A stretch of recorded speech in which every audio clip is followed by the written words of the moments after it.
Bem, com essa ideia então do nosso amigo Chiovenda, que estabelece aqui a sua sistematização dentro do código, né, fazendo então com que nós tivéssemos os que se conhecia no Código 73, os 4 livros, Conhecimento, Execução, Cautelares e Procedimentos Especiais, que estivessem todos eles ali presentes, né? E dizendo que o fenômeno deveria ser visto como uma mera ação e não um mero acessório, né, do próprio processo. Ele era, na verdade, uma ação com identificação própria, como ciência própria, né? Mas o fim, afastar o temor de dano, né, jurídico, ou seja, a iminência de um possível dano a um direito ou a um possível direito. Então é isso, a ideia central, o acautelamento, a ação cautelanda para este fim. Bem, depois, já com um estudo mais aprofundado, veio nosso amigo Carnelucci, Francesco Carnelucci, desenvolve então a tutela cautelar para uma sistematização de fato durante a lide. O que nós não tínhamos antes, ainda nessa construção humana sobre a atividade cautelar, é que pudesse ser possível, durante um processo principal, uma ação cautelar entrar, então, como dependente daquele processo, para que se acautelasse determinada situação de urgência. Assim, por exemplo, nós temos dentro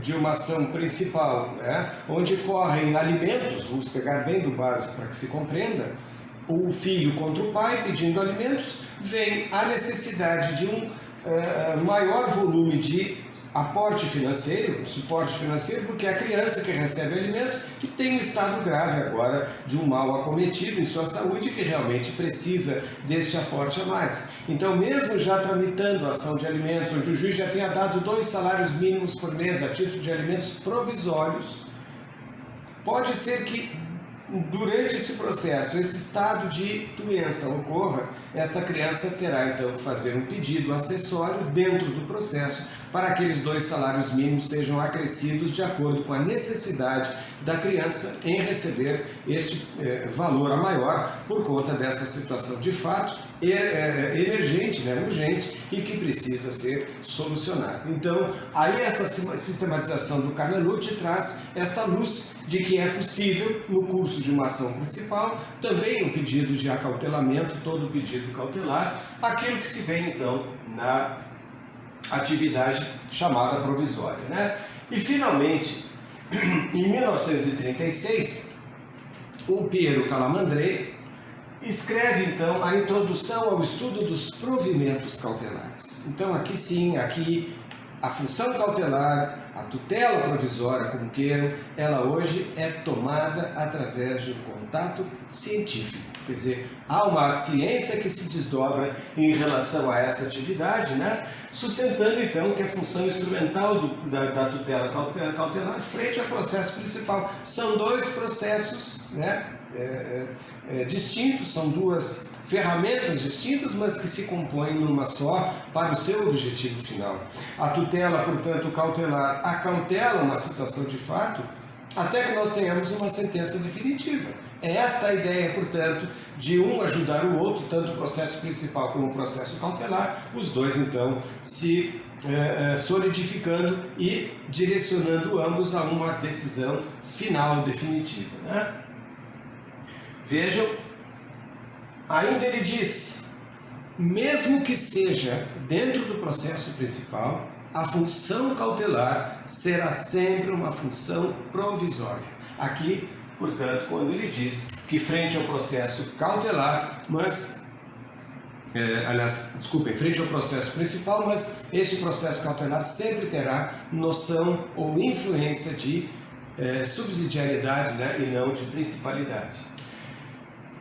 Depois, lá em 1940, final dos anos 30, o Túlio Liebmann, quando vem para o Brasil, Henrico Túlio, fugindo da Segunda Guerra Mundial em 39, ele funda aqui a Escola Paulista de Direito Processual Civil e é um dos, vamos dizer, mentores de muitos dos nossos doutrinadores em processo no Brasil, desde lá, mas sempre sob esse viés, essa influência do direito italiano. O direito italiano sempre trazendo aqui uma função de, vamos dizer, de aprimoramento daquilo que o direito italiano fez, com aquilo que o direito brasileiro já tinha. Então se tentou fazer esta mescla, mas alguns conceitos ainda ficaram muito tempo aqui no Brasil ainda, sobre o próprio conceito de processo, né, que a Itália influenciou demais aqui, tanto que influenciou demais que o Enrico Túlio Lieberman, quando fundou a Escola Processual Paulista, fez com que se esquecessem os nossos louvados ensinamentos já de processo civil brasileiro. E com isso, é evidente que enfraqueceu bastante o nosso sistema e a forte influência do processo civil italiano aqui operou. Tanto é assim que o Código de 73, elogiado pelo mundo, é verdade, quando foi editado, o Código de Processo Civil de 73 aqui no Brasil, foi um código que nos trouxe aqui uma sistematização do processo cautelar, como poucos códigos no mundo, mas ainda sob a tutela do Enrico Túlio Lieberman. Por quê? Porque, na verdade, o Túlio Lieberman criou uma série de discípulos. Dentre eles, casualmente, o Alfredo Buzaide, o mentor do Código de 73, ministro da Justiça, o Alfredo Buzaide, da presidência, que ainda sob o regime militar, da presidência do Emílio Garrastazu Médici.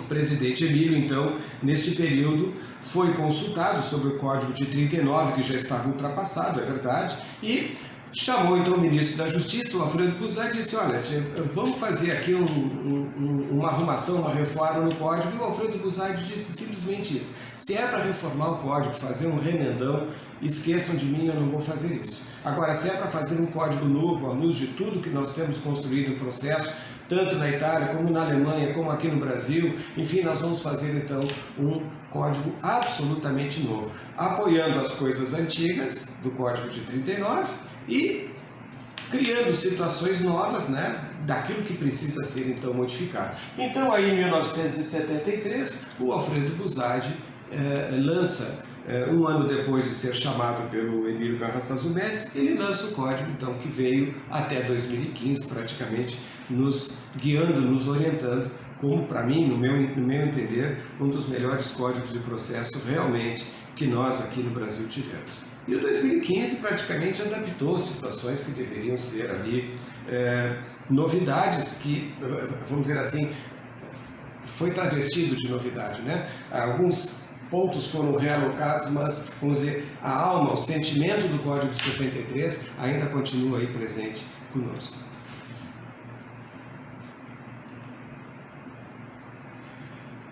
E aqui nós já entramos então ainda numa parte teórica da matéria que traduz a função de criação da tutela provisória, né? Como é que ela se fez dentro da atividade do Código de 2015, também com origens históricas. De novo, os nossos três amigos aqui, Carnelucci, Chiovenda e Calamandrei. O Chiovenda, então, entende que medida provisória significa ação asseguradora. Ação asseguradora do quê? Asseguradora de um direito, para que se evite o dano, né? Para que se chegue a evitar até mesmo o receio do dano, né? Daquilo que venha a acontecer. Vejam, importante, se o dano já existe, não se fala em tutela cautelar, não se fala em tutela provisória.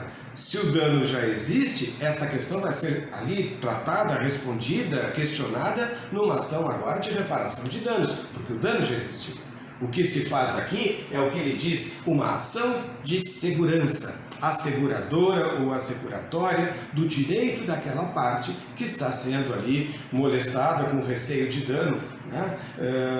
Vejam que nas ações possessórias, se a minha terra já foi invadida, eu tenho uma outra medida do que aquela que está prestes a ser invadida. Se eu tiver a invasão da minha terra, é a integração de posse. Se eu tiver receio que ela seja realmente tomada por alguém indevidamente, eu tenho ação de manutenção de posse. E ainda tem os outros interditos proibitórios, mas vejam como nós vamos trabalhar aqui com medidas corretas, medidas exatas. Então, na reintegração de posse, eu não tenho praticamente uma medida cautelar, eu tenho uma retomada, né, não de segurança, mas uma retomada ao status quo ante, ou aquilo que antes de ser tomada a terra, eu quero fazer voltar ao normal, eu quero voltar àquele status onde antecedia o fato danoso que me prejudica, enfim. O Calamandrei já adota as medidas provisórias, são organizadas conforme a emanação ulterior de providência definitiva, onde o resultado prático assegura preventivamente o objeto. Vejam, é uma condição acessória, a ideia mesma, né? É uma condição acessória para chegar ao objetivo do processo. Vamos dizer aqui que esse processo cautelar, ou esta atividade cautelar, ou de tutela provisória, é uma tutela de apoio. Ela faz com que eu tenha ou obtenha o resultado útil ao fim do processo, quando eu tiver a sentença definitiva. Aí eu vou ter o resultado útil do processo. Mas até lá eu estive apoiado nessa atividade cautelar que me assegurou. Por exemplo, hoje eu tenho uma ação de indenização contra alguém, este processo que caminha, né, vem lentamente caminhando, eu sei que vai demorar 2 ou 3 anos, e hoje eu sei que o meu devedor está se desfazendo dos bens. Esse exemplo eu já usei com vocês. Esse exemplo traz exatamente a medida de apoio, que é: vamos bloquear os bens agora, para quando eu chegar lá no fim, quando eu tiver uma sentença definitiva que condene definitivamente o meu devedor, eu tenho os bens dele aqui já resguardados. Então veja, no momento que eu consigo já partir para o cumprimento dessa sentença, eu vou trazer aqueles bens que estavam arrestados, o arresto de bens do devedor, para que agora eles sejam convertidos em penhora. Aí a penhora já me habilita a levar estes bens à praça pública, se for o caso, a venda pública dos bens, através do melhor lance, enfim, que eu obtiver sobre esta situação judicial, né? E finalmente o Carnelucci traz o processo cautelar, que a finalidade dele é assegurar o equilíbrio inicial das partes. Vejam que praticamente é a mesma coisa, não traz nada de novidade, né, do que já se construiu através do Chiovenda ou do Piero Calamandrei, simplesmente estabelecendo aqui agora, vamos dizer, um polimento na ideia da atividade cautelar, que é de segurança a assegurar o equilíbrio inicial das partes. Vejam, assegurar o statu quo ante, quer dizer, o estado anterior de coisas.